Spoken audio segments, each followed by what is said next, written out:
Ang super combo nila Asta, Yuno, Nak at Captain Yami laban sa pinakamalakas na Devil at malalaman na ni Asta ang tunay na nararamdaman ni Libby na siyang magsisilbing daan upang lumabas ang tunay nilang kapangyarihan. Kaya naman wag na natin patagalin pa dahil sobrang ganda na ang mga nangyayari. Let's go! Masayang inaaya ni Yami sila Yuno at Asta upang sumali na sa bakbakan at dito na magsisimula ang huling digmaan nila laban kay Lucifero. Nagulat si Nak nang biglang pinakawalan ng hari ang kanyang kapangyarihan sapagkat ginagawa lamang nitong pulbura ang pinagsamang mana zone ng dalawa at yun daw pala ang lakas na meron ng pinakamakapangyarihan na demonyo. Unti-unti nang nawawala ang magic nila o sa madaling salita ay na-overpower ito ng magic ni Lucifero at inutos ni Yami na kailangan nilang unahan si Lucifero ng pag-atake bago pa sila bawian ang buhay nito. Naisip naman ni Asta na kailangan nilang gamitin ang kanilang Devil Union kahit na nga ba 2 minuto na lamang ang natitira dito at sumangayon naman dito si Libby upang maipaghiganti na raw niya ang pagkamatay ni Lisita. Kaya naman muling ginamit ng dalawa ang kanilang Devil Union at sa isip ni Nak na hindi kayang suportahan ng kanyang magic ngayon si Asta dahil nababalutan nito ng anti-magic sa kanyang katawan. Ginamit muli ni Asta ang teknik na pinanghiwa niya sa nabubuong katawan dati ni Lucifero, ngunit nakaiwas pa rin dito ang hari at kanyang sinabi na si Asta raw ang pinakadelikado sa lahat, subalit siya rin daw ang pinakamadaling patayin. So ngayon ay alam na natin ang dahilan ni Lucifero kung bakit atat na atat or madaling-madali siyang patayin si Asta dahil nakita niya ang potential nito na magiging banta laban sa kanya. Pero biglang lumitaw si Yami sa harap ng hari upang ito ay hiwain, ngunit kanyang napansin na mas lalong tumigas ang balat nito kung ikukumpara noong una at biglang nakaramdam si Yami ng kung ano sa kanyang kaliwang kamay pero nakaalalay si Yuno at ginamit ang kanyang magic upang mateleport si Yami. Natuwa naman at nagpasalamat si Yami sapagkat dalawa na daw ang Grimoire na meron si Pogi at naisip naman ni Nak na tanging si Asta at Yami lamang ang may kakayahan na tapusin si Lucifero. Pero paano na daw makakalaban si Yami ngayong isa na lamang ang kanyang kamay na pwedeng gamitin dahil napinsala ang kaliwang kamay nito sa atake ng hari kanina. Sa isip naman ni Yuno ay hindi kayang bigyan ng Star Magic ng suporta si Asta at bukod pa raw doon na hindi pa totally magaling ang sugat nito at napatanong kung kanino daw ba nila isusugal ang kanilang pag-asa, kay Yami raw ba or sa ating bida. Ginamit muli ni Lucifero ang kanyang magic upang wasakin naman ang kamay ni Nak, subalit to the rescue naman si Asta upang mapatigil ito, ngunit biglang lumitaw si Lucifero sa kanyang harapan upang sipain ang kanyang paa. Nagtamo ng pinsala dito si Asta pero to the rescue naman ngayon si Yuno at sa pagsuntok ni Lucifero ay sinangga naman ito ni Pogi at sinabing itataya niya daw ang kanilang pag-asa sa pinagbigyan ni Captain William ng kanyang espada. Napaisip si Lucifero kung sa kaliwa ba or kanan ba lalabas ang susunod na pag-atake pero kahit saan man daw lumitaw ito ay tatapusin niya daw ang lahat ng susugod sa kanya. Habang naka 69 position sila Yuno at Asta kay Lucifero ay mapapansin natin ang star ni Yuno ay nasa pwesto ni Captain Yami pero tila ba papasok ito sa anino ni Nak at sa sumunod na eksena ay bigla na lamang lumitaw sila Nak at Yami sa likuran ni Lucifero na kinapukaw naman ng pansin ni Adramelech. Pero sa hindi inaasahang pagkakataon ay nagpalabas ng 2 kamay si Lucifero sa kanyang likuran upang butasin ang katawan nila Yami at doon ay sinabi ng hari na dito na raw magtatapos ang laban. Susuntukin na ni Lucifero si Asta at habang papalapit ang kamao ng hari sa kanila ay biglang humingi ng tawad si Libby kay Lisita na siyang kinagulat naman ni Asta sapagkat ang lahat ng memories na meron si Libby ay dumaloy sa isipan ng ating bida. Nakikita ni Asta ang pagsaself-pity ni Libby dahil sa kabila doon ng pagsumpa niya at pangako niya na ipaghihiganti niya ang pagkamatay ni Lisita, sa huli daw pala ay hindi pa sapat ang kanyang lakas para matalo si Lucifero. Ayaw daw ni Libby sa mga devil, hindi niya daw mapapatawad si Lucifero o kahit ang kanyang sarili at kung meron lamang daw siyang magic at hindi siya naalis sa underworld at kung hindi raw sila nagkita ni Lisita ay hindi raw sana ito mamamatay noon. Kaya naman makikita nating labis ang pag-iyak dito ni Libby mga kaibigan at sobrang humihingi ito ng tawad sa itinuring niyang nanay na si Lisita at doon ay nagpakita si Asta sa kanyang likuran. Sinabi ni Asta na hindi niya raw alam na may dinadala palang pain si Libby at masakit daw para sa kanya na siya lamang daw sa lahat ng tao ang hindi kayang gumamit ng magic pero yun daw ang dahilan kung bakit sila nakita ni Libby. Ang galit, ang kalungkutan at ang dinadalang pain daw ni Libby ang nagbigay daw ng lakas sa kanya kung kaya't nagpapasalamat daw ito kay Libby at sobrang swerte daw ni Asta dahil nakita silang dalawa.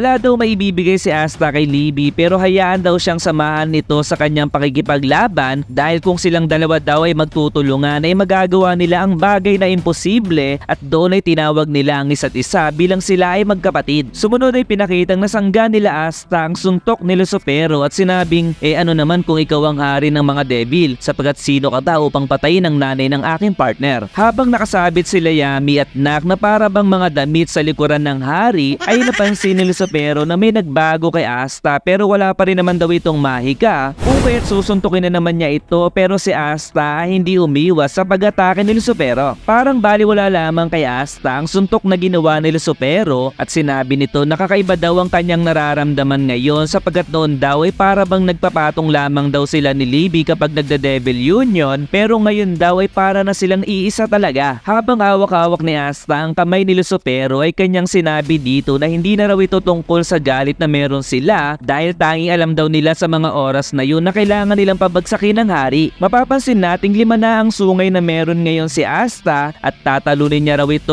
upang sila ay mabuhay at napansin muli ng hari na pinapawalang bisa ni Asta ang lahat ng magic na kanyang mahawakan kaya naman muling tinagtag ng suntok ni Lucifero ang ating bida pero si Asta ay madali lamang itong sinangga at walang epekto ang ginawa ni Lucifero sa kanya. Biglang hiniwa ni Asta ang 2 kamay ni Lucifero sa kanyang likod upang makawala sila Yami at habang papabagsak ay napatanong si Nak kung yun daw ba ang tunay na kahulugan ng Devil Union. Masaya namang sinabi ni Yami na simula pa lamang daw ay alam niya ng interesting talaga si Asta at sa isip ni Asta na 5 segundo na lamang ang natitira sa kanilang Devil Union at pinaamoy niya ang kanyang sapatos sa hari ng mga devil. Charot. At noon ay isang malakas na sipa ang kanyang pinakawala na siyang nagpabaliko ng leeg sa hari ng mga demonyo. Grabe na talaga ito at 3 chapter na naman ang natapos natin ngayon. Kaya naman mag-like, subscribe at mag-follow lamang sa aking page para sa mga susunod na chapter na aking i-review at hanggang dito na lamang. Goodbye!